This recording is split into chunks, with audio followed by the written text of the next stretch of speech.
నమస్తే, welcome to Vijay Kranti voice of Telangana. నేను మణి.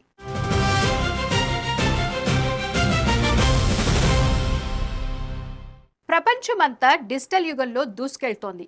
AI రాకతో అనూహ్యమైన మార్పులెన్నో జరుగుతున్నాయి.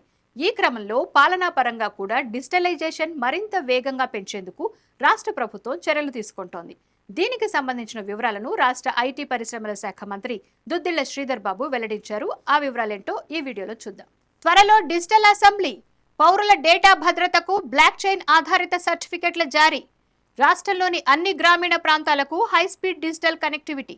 ఏఐ ట్రాన్స్ఫర్మేషన్ కాన్క్లేవ్లో మంత్రి శ్రీధర్ బాబు వెల్లడి. త్వరలో రాష్ట్రంలో డిజిటల్ అసెంబ్లీ, డిజిటల్ కౌన్సిల్ను అందుబాటులోకి తీసుకువచ్చేందుకు ప్రణాళికాబద్ధంగా కృషి చేస్తున్నామని రాష్ట్ర ఐటీ పరిశ్రమల శాఖ మంత్రి దుద్దిళ్ల శ్రీధర్ బాబు తెలిపారు. పౌర సేవల్ని మరింత సమర్థవంతంగా ప్రజల ముంగటికే చేర్చేలా AI, block chain technology, data analytics, quantum computing లాంటి ఎమర్జింగ్ టెక్నాలజీకి పాలనలో పెద్దపీట వేస్తున్నామన్నారు. Gov connect, electronic services delivery సంయుక్త ఆధ్వర్యంలో బేగంపేటలోని ఐటీసీ కాకతీయలో నిర్వహించిన ఏఐ ట్రాన్స్ఫర్మేషన్ కాన్క్లేవ్ తెలంగాణ కార్యక్రమాన్ని ఆయన లాంఛనంగా ప్రారంభించారు. ఈ సందర్భంగా మంత్రి శ్రీధర్ బాబు మాట్లాడుతూ, మారుతున్న కాలానికి అనుగుణంగా ప్రభుత్వ పాలనలోనూ మార్పులు రావాల్సిన అవసరం ఉందని, ఆ దిశగా తమ ప్రభుత్వం చిత్తశుద్ధితో కృషి చేస్తోందన్నారు.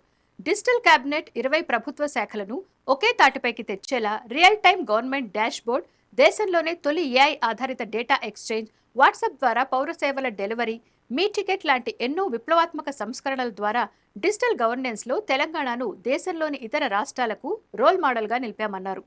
పౌరుల డేటా భద్రతకు పెద్దపీట వేసేలా త్వరలోనే బ్లాక్ చైన్ ఆధారిత సర్టిఫికెట్ల జారీకి శ్రీకారం చుడతామన్నారు. రాష్ట్రంలోని అన్ని గ్రామీణ ప్రాంతాలకు ఫైబర్ ద్వారా హైస్పీడ్ డిజిటల్ కనెక్టివిటీని అందించాలని లక్ష్యంగా నిర్దేశించుకున్నామని అన్నారు. వృద్ధులు, దివ్యాంగులు ఎలాంటి ఇబ్బందులు పడకుండా ప్రభుత్వ పౌర సేవలను నేరుగా వారి ఇంటి ముంగటికే అందించేలా ఏర్పాట్లు చేస్తున్నామన్నారు. డిజిటల్ ఆఫీస్ ప్రాజెక్ట్ ద్వారా రాష్ట్రంలోని అన్ని ప్రభుత్వ కార్యాలయాల్లోనూ పూర్తి స్థాయిలో పేపర్లెస్ అడ్మినిస్ట్రేషన్ ను అమలు చేసేందుకు చర్యలు తీసుకుంటున్నామని చెప్పారు. సో వ్యూవర్స్, టెక్నాలజీలో వస్తున్న అడ్వాన్స్మెంట్స్, వాటి పౌర సేవలకు ప్రభుత్వం వినియోగిస్తున్న తీరుపై మీ అభిప్రాయాలను కామెంట్స్ లో చెప్పండి. వీడియో నచ్చితే లైక్, షేర్, సబ్స్క్రైబ్ చేసుకోండి.